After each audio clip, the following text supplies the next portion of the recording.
E está a começar a comissão de inquérito desta quarta-feira. Hoje inquirimos a embaixadora Ana Gomes. Bem-vinda, Ana Gomes. Olá, bom dia. Obrigado por ter aceitado o nosso convite.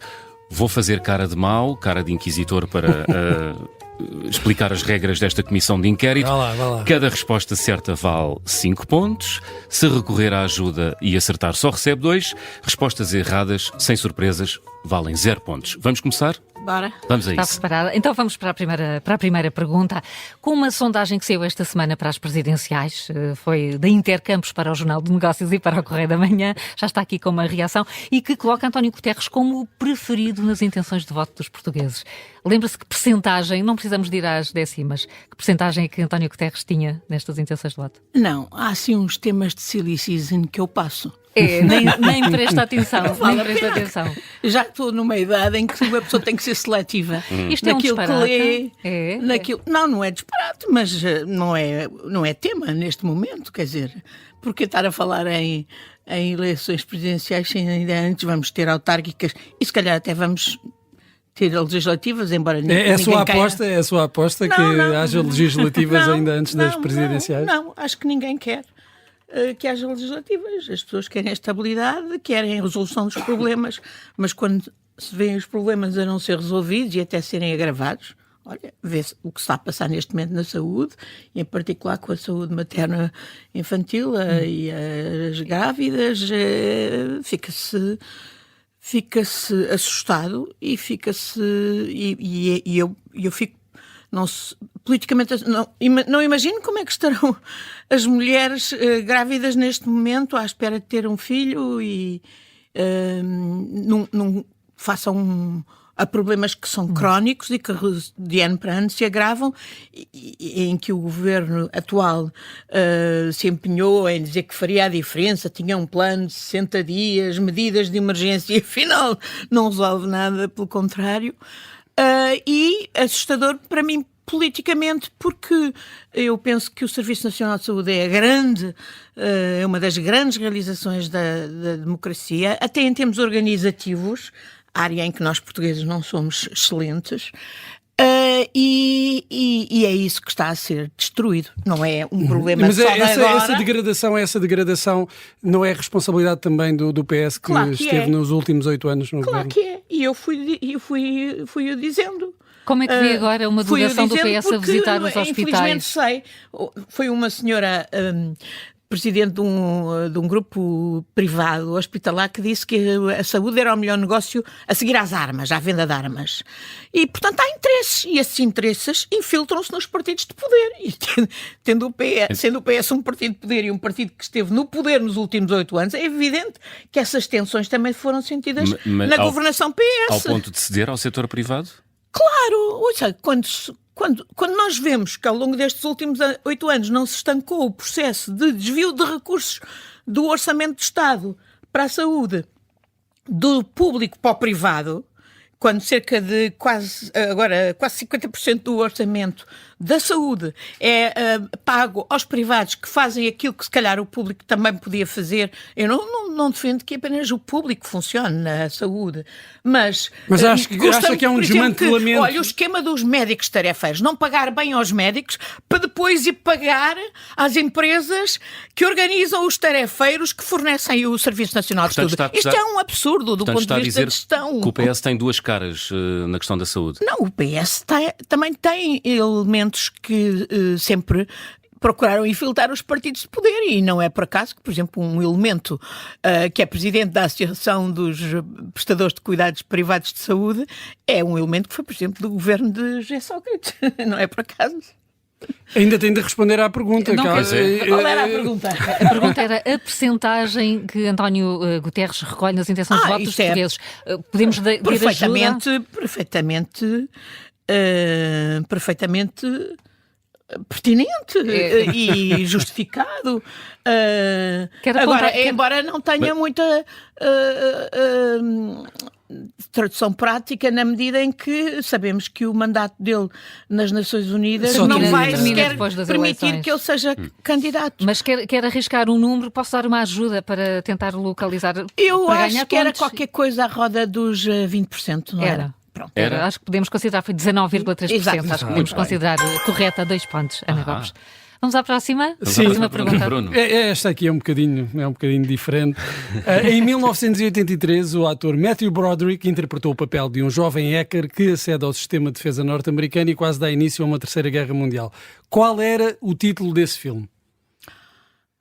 Seria sobre o NSA? Não sei. Não. Mas eu posso lhe dar aqui as 3 hipóteses. Então diga. Jogos de Guerra, Doutor Estranho Amor ou Amanhecer Violento? Doutor Estranho Amor não era de certeza. Talvez Jogos de Guerra. Jogos de guerra? Vamos ver. É a intuição. A intuição mais a 2 funcionar. pontos. E aqui é o pretexto para lhe colocar uma questão sobre Rui Pinto. Ana Gomes foi uma apoiante e testemunha abonatória de Rui Pinto, o pirata informático que no ano passado foi condenado a 4 anos de prisão com pena suspensa.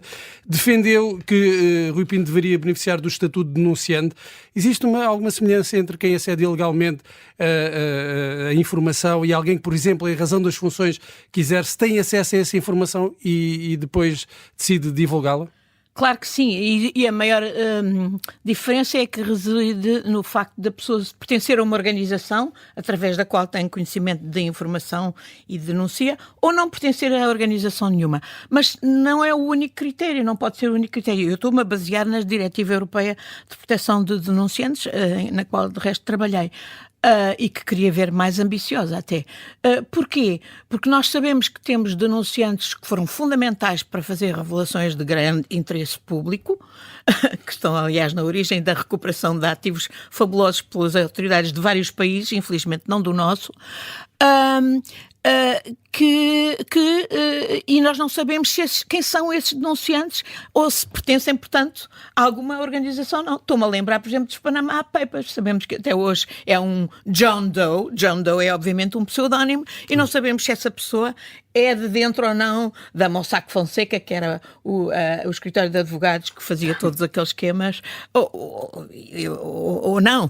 Portanto, e no entanto, ninguém nega a utilidade pública extraordinária. Mas essa utilidade pública haverá sempre quando há acesso. A questão é como é que se acede a essa informação. Exatamente. Alguém que acede indevidamente a essa informação, beneficiar do estatuto de denunciante não é prejudicar de alguma forma os verdadeiros denunciantes? Não, é que, sobretudo, quando nós não sabemos perfeitamente, enfim, o Tribunal apurou, suponho eu, para tomar a decisão que tomou, e a verdade é que, por exemplo, há autoridades de diversos países que estão a ter até hoje a colaboração de Rui Pinto. Eu sei que Rui Pinto já esteve em Paris a colaborar com os procuradores franceses e a justiça portuguesa tem-se coartado de o utilizar porque tem atavismos que não sei em que é que se baseiam, mas eu sei, por exemplo, que o próprio diretor da Polícia Judiciária foi uma das testemunhas importantes, revelando o interesse nos contactos. Lembro-me, por exemplo, de um artigo que foi escrito logo ao princípio da prisão de Rui Pinto pela então procuradora Maria José Morgado, que falava no amigo hacker.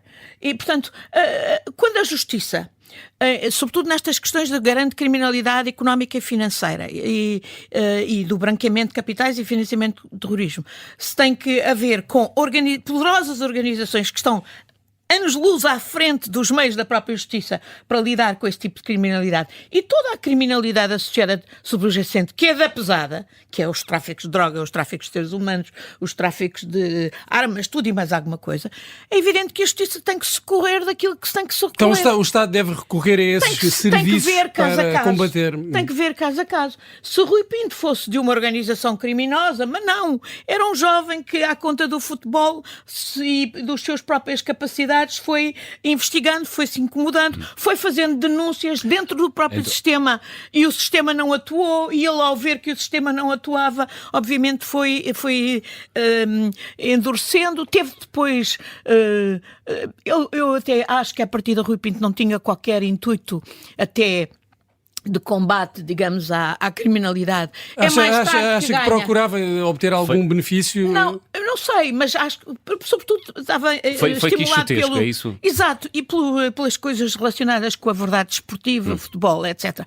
E que quando ele ganha consciência política, que é quando começa a trabalhar com os jornalistas do Der Spiegel, já na revelação do Futebol Leaks, etc., eles já têm então ganho a consciência que aquilo é de facto de serviço público.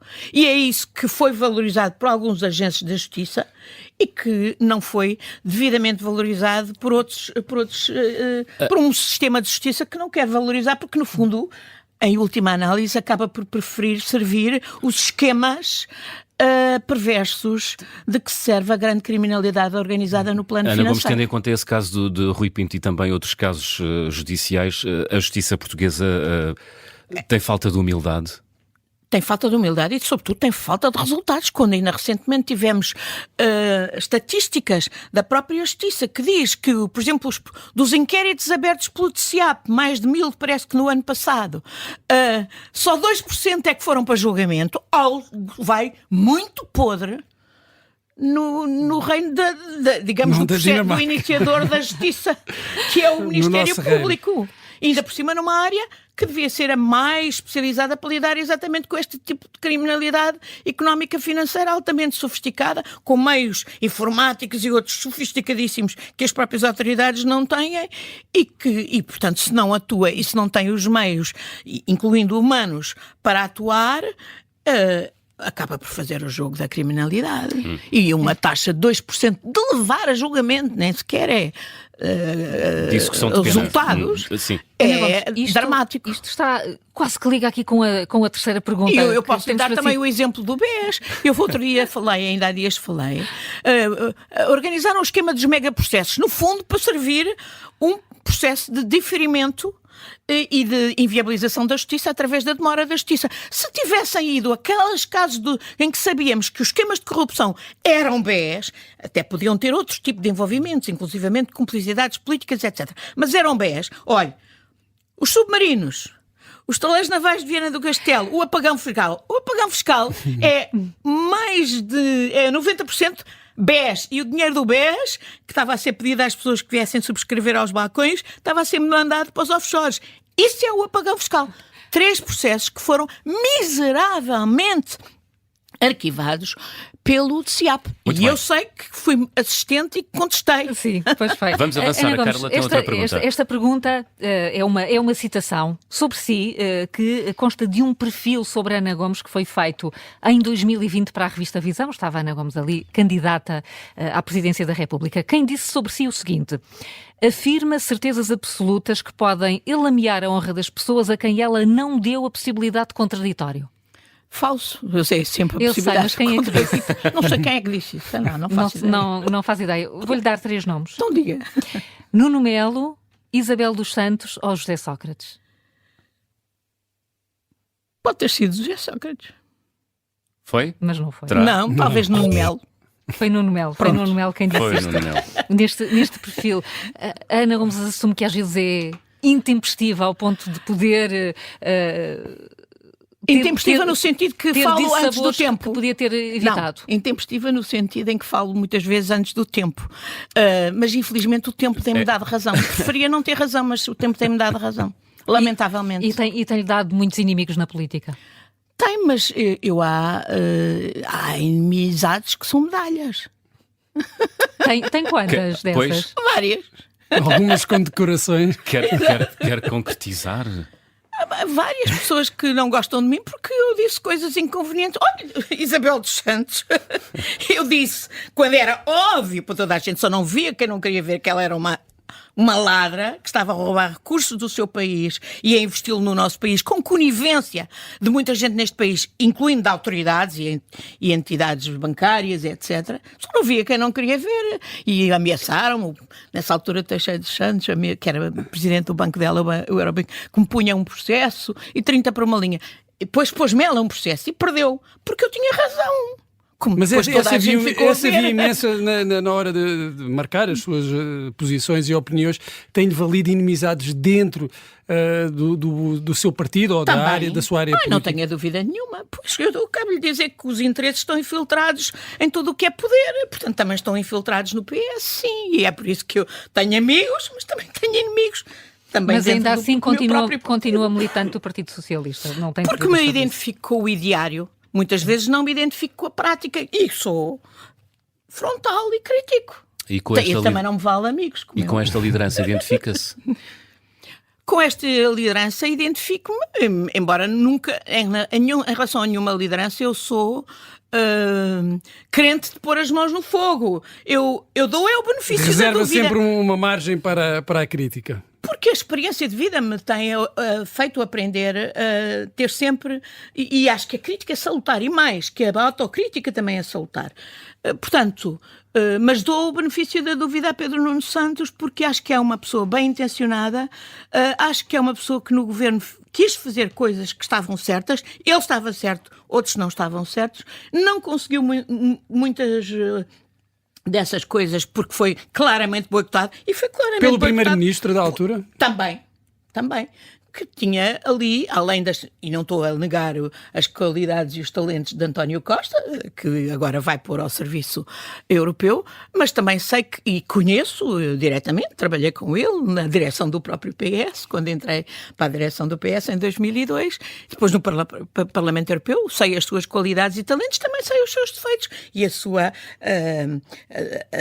o seu enfoque naquilo que são os seus objetivos pessoais. Eu não tenho dúvidas nenhuma. É um político maquiavélico, António Costa. Quando tem um objetivo, não olha a meios. Mas tem objetivos, sim, e determinados, e fará as alianças todas que forem necessárias para esses objetivos. E eu acho que o PS, muitos dos socialistas, têm que olhar que muitos dos problemas que levaram o PS até a perder as últimas eleições por uma nesga, têm a ver com problemas que foram feitos por António Costa, que foram causados por ação ou inação de António Costa. Estou a lembrar, por exemplo, o problema dos professores ou o problema dos polícias, que se podia ter resolvido, só não foi por obstinação de António Costa, e porque, no fundo, uma obstinação que era justificada pelos objetivos que ele cumpria, que era obter o lugar em Bruxelas. E muita da governação...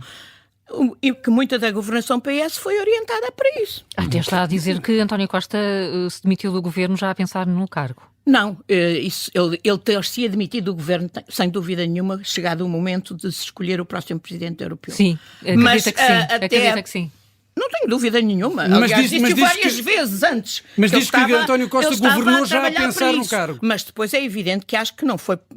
Quando aconteceu a história do parágrafo e toda a investigação e influência, isso ele não contava, como é óbvio, mas acabou por lhe fornecer... Mas Ana Gomes, diz que ele mais tarde iria ter que assumir que isso ia embora. Eu não tenho dúvidas nenhumas que isso ia acontecer. António Costa governou a pensar já no cargo no Conselho Europeu? Não tenho dúvidas nenhumas em muitas matérias, sim. E em relação, por exemplo, a questões orçamentais, por exemplo, eu obviamente sou uma das pessoas que concordo com a importância das chamadas contas certas, mas acho que isso podia ter feito a um outro ritmo, de maneira a não sacrificar serviços públicos essenciais. E estou a pensar, olhe, no SNS, olhe na questão dos professores, que é uma questão essencial, que está para além dos próprios professores. Tem a ver com a qualidade do ensino neste país e da preparação das novas gerações. Vamos avançar. A quarta pergunta, esta aqui eu acho que é muito fácil para Ana Gomes. Com 280 milhões de habitantes, que lugar ocupa a Indonésia na lista dos países mais populosos do mundo? Suponho que é o quarto país mais populoso do mundo. Está certíssimo. Ei, uau. Muito bem. Assim Ana de Gomes caras. Eu fui lá embaixadora. Pois, mas podia ter mudado. Daí a pergunta. Estou a acabar de escrever com a jornalista Bárbara Reis um livro sobre o que se passou há 29 anos, quando para lá fui. 25 anos. 25 anos, em 99. 25 anos, em 99. O que é que guarda portanto, dessa experiência? bem. Há pouco falávamos aqui, antes de entrarmos no ar, sobre um documentário que passou há pouco tempo na RTP2. O que é que guarda dessa experiência como diplomata na Indonésia? Foi fantástico. Marcante. Foi de tal maneira que eu achei que qualquer outro posto a seguir era anticlímax, e por isso recusei as ofertas que tive nessa altura do primeiro-ministro Durão Barroso e decidi passar para outro registro, que foi o da intervenção política, não na política externa, mas na política interna, não é? Mas sim, fiquei sempre muito ligada à Indonésia, tanto quando como é em relação a Timor. Nós na são altura os indissociáveis. portugueses tínhamos muito a ideia, fazíamos aquela, a Indonésia como o vilão da Exato. história. Conheceu de perto a Indonésia, que ideia é que guarda, que ficou É isso que eu do conto país? no livro, que vai sair ainda este ano, e nesse documentário encomendado pela RTP, realizado pelo Francisco Manso, que foi filmado o ano passado na Indonésia, eu queria justamente dar esse outro lado do que a Indonésia para Portugal, e não é só para nós. Agora, a relação de 500 anos que faz com que, por exemplo, na Ilha Há das aldeias ainda Flores, se fala português, não é? canta-se em português. E reza-se também. Reza-se em português de há 500 anos. E as pessoas têm orgulho em dizer que são Keturunan português, quer dizer que são descendentes de portugueses. E este aspecto, justamente, os portugueses precisavam de conhecer isto para não ficarem só com essa ideia negativa e perfeitamente incompleta, e que não é de todo representativa do povo indonésio, e não é também representativa da boa relação que hoje Timor e a Indonésia têm, e que precisam absolutamente ter essa boa vizinhança para sobreviver. Timor, que vai celebrar agora os 25 anos do referendo, não é? Tem Que deu a contacto liberdade. regular com os protagonistas da altura? Ramos Horta, Xanana Guzmão, Maria Alcatiri? Tenho regular, e olha, acabei de receber um convite para lá ir agora aos 25 anos à celebração dos 25 anos do referendo, e obviamente vou com todo o gosto. Última pergunta. Muito bem, vamos à última pergunta para ser mais leve aqui no final. Vive na Serra de Sintra. Quem é que escreveu o policial Mistério da Estrada de Sintra? Essa de Queiroz, Ramalho Ortigão ou os dois? Os dois. Os dois, muito bem, está certo. Oi, o João Miguel é muito generoso, deu muito logo as bonzinho, ajudas. é Deu muito logo as ajudas. Não, mas eu sabia muito bem. Gosta de passear pela Serra de Sintra? Gosto, e em muitos aspectos É está lá que lava a melhor. alma? Sim, gosto de passear pela Serra de Sintra, sobretudo a minha zona, que é a zona do Cabo da Roca. É fabulosa e é telúrica mesmo, e está melhor do ponto de vista da conservação ambiental. Embora em alguns aspectos haja alguns fundamentalismos, mas sem dúvida que é uma zona privilegiada do país, e por isso ainda ontem, por exemplo, fui passear exatamente para o Cabo da Roca mesmo, muitos turistas, e fiquei um bocadinho apreensiva porque acho que tudo aquilo podia ser melhor, mesmo para acomodar os turistas, e também tem que se ter cuidado exatamente com aquele impacto que já estamos a ver em certas zonas de Lisboa, do Porto E Sintra também. e de Sintra também, do impacto devastador do turismo. Portanto, tem que se ter cuidado, e ali devia haver mais intervenção. Muito bem. Constou-me que tem uma bicicleta elétrica, também pedala na Serra de Sintra. É verdade. É verdade. É verdade. Tenho uma bicicleta elétrica e devia pedalar mais. E leituras, que foi enfim, o despoltar aqui desta pergunta. O que é que anda a ler, Ana Gomes? Nos últimos tempos ando a ler revistas, leio sempre, e jornais, leio sempre com muito gosto. E tenho andado a ler e a reler alguns livros relacionados exatamente com o que se passou em 99, porque estou justamente na ponta final da revisão do então, livro. Leituras de trabalho. Exato. Não leituras de verão. Exato. Como... Mas agora tive um pequeno período fora de Lisboa, no Algarve, e reli a Misericórdia da Lídia Jorge. Sim. Muito Muito bem. bom, muito bom. Belo. Muito bem. Sim. Ana Grande Gomes, livro. antes de nos despedirmos, vamos recordar a pontuação obtida na Comissão de Inquérito de hoje. 17 pontos. Muito bem. Muito bem. Muito bem, parabéns. Excelente resultado. Tem direito a aplauso e tudo. Ana Muito Gomes, obrigada. Muito Muito obrigado obrigada. por ter vindo à Rádio Observador. Muito obrigado.